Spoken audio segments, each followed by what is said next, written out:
శ్రీమాత్రే నమః. అందరికీ నమస్కారం అండి. లలితా సహస్రనామంలో 25వ శ్లోకం. సంపత్కరీ సమారూఢ సింధుర వ్రజ సేవిత అశ్వారూఢాధిష్ఠితాశ్వ కోటి కోటిభిరావృత.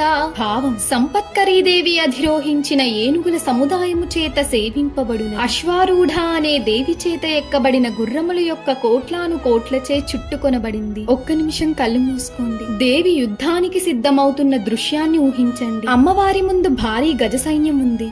ఆ గజ సైన్యానికి సంపత్కరీదేవి నాయకత్వం వహిస్తున్నారు. మరోవైపు కోట్లాది గుర్రపు సైన్యం ఉంది.